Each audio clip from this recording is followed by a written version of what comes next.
And here we have Beowulf. We're going to be reading starting at chapter 12, I think. I'll look in a sec.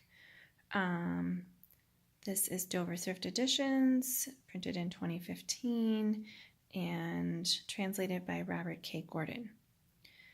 And here we go. Get a little Snoopy. So yes, chapter 15. Hrothgar spoke. He went to the hall, stood on the doorstep, looked on the lofty gold-plated roof and Grendel's hand. For this sight, thanks be straightway rendered to the Almighty. I suffered much that was hateful, sorrows at the hands of Grendel. Ever may God, the glorious protector, perform wonder after wonder. That was not long since, when I looked not ever to find solace for any of my woes, when the best of houses stood bloodstained, gory from battle, woe widespread among all counselors who had no hope of ever protecting the fortress of warriors against foes, against demons and evil spirits. Now the warrior has performed the deed through the Lord's might, which formerly all of us could not contrive with our cunning. Lo, a woman who has borne such a son among the peoples, if she yet lives, may say the ancient Lord was gracious to her in the birth of her son.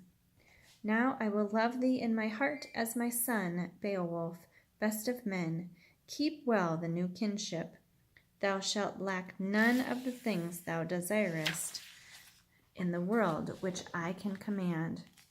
Full often have I for less cause bestowed reward on a slighter warrior, a weaker in combat, to honor him with treasures. Thou hast brought it to pass for thyself by deeds that thy glory shall live forever. The all-ruler reward thee with good things, as he has done till now. Beowulf spoke, son of Ecgtheow. We accomplished that heroic deed, that battle, through great favor. We risked ourselves boldly against the might of the monster. I had rather that thou couldst have seen him, the fiend in his trappings, weary unto death. I thought to bind him speedily with strong clasps on his deathbed, so that he must needs die in his death agony by my handgrip, unless his body should slip away. I could not, since the Lord willed it not, prevent his passing out. I did not hold him closely enough. The deadly enemy, the foe, was too mighty in going. Nevertheless, he left his hand, arm, and shoulder to serve as a token of his flight. Yet the wretched creature won no solace there. No longer lives the malicious foe pressed by sins, but pain has embraced him closely with hostile grasp, with ruinous bonds. There the creature stained with sin must needs await the great doom. What judgment the bright Lord will award him. Then the son of Ecglaf was a more silent man in boasting of war deeds, when the chieftains beheld by the strength of the earl the hand, the fingers of the monster, stretching up to the high roof, each at its tip, each place where the nails were, was like steel, the heathen's claw, the monstrous spike of the fighter. Everyone said that no well-tried sword of brave men would wound him, would shorten the monster's bloody battle fist. That's the end of 15, and we'll go with 16. Then it was quickly commanded that Heorot should be decked within with hands. There were many there, men and women, who made ready the wine building, the guest hall. Woven hangings gleamed, gold adorned on the walls, many wondrous sights for all men who look on such things. That bright building was all sorely shattered, though firm within its iron clasps, its door hinges burst. The roof alone survived all scatheless, when the monster stained with evil deeds turned in flight, despairing of life. That is not easy to avoid. Let him do it who will. but he must needs seek the place forced on him by necessity, prepared for all who bear souls, for the children of men, for the dwellers on earth, where his body sleeps after the banquet fast in its narrow bed.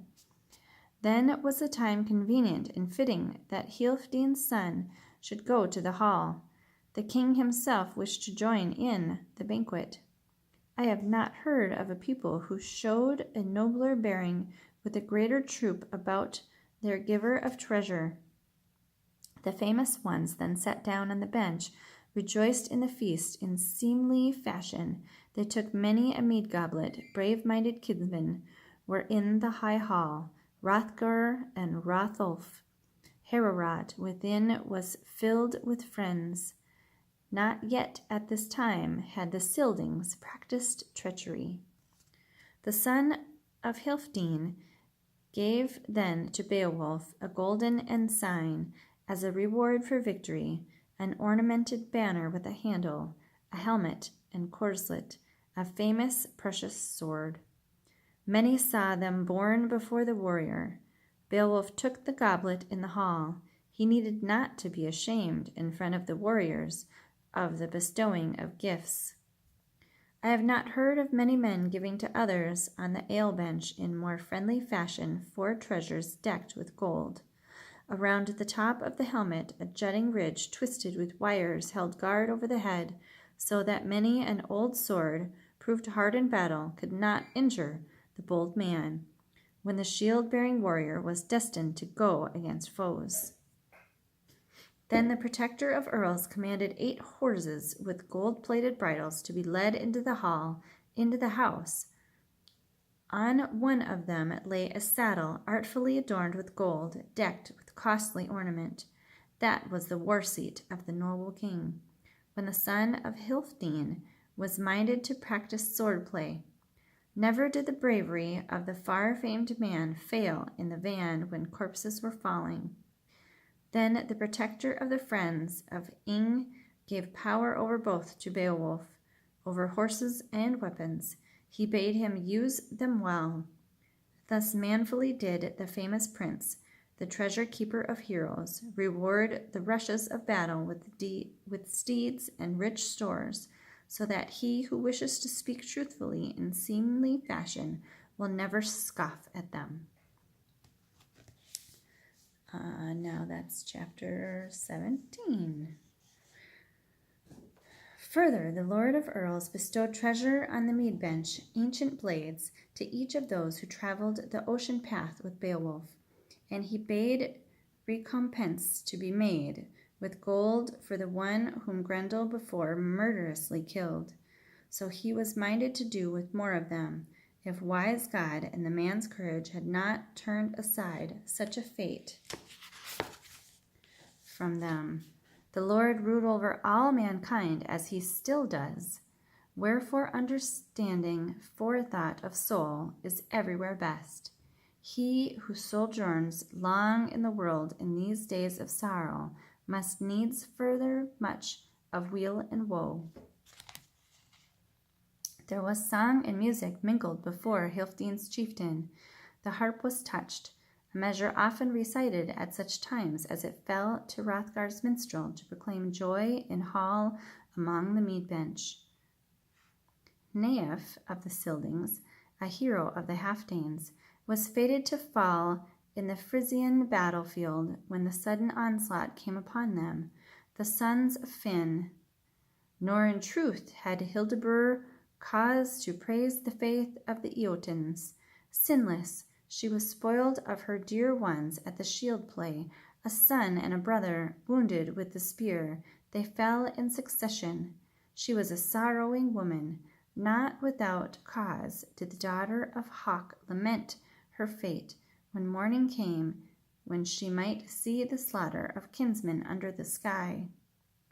While erstwhile he had had greatest joy in the world, war carried off all the thanes of Finn except a very few, so that in no wise could he offer fight to Hengist in the battlefield, nor protect by war the sad survivals from the prince's thane, but they offered them conditions that they would give up to them entirely another building, the hall and high seat, that they might have power over half of it with the men of the Eotins, and that the son of Folkwalda would honor the Danes each day with gifts at the bestowal of presents, would pay respect to Hengist's troop with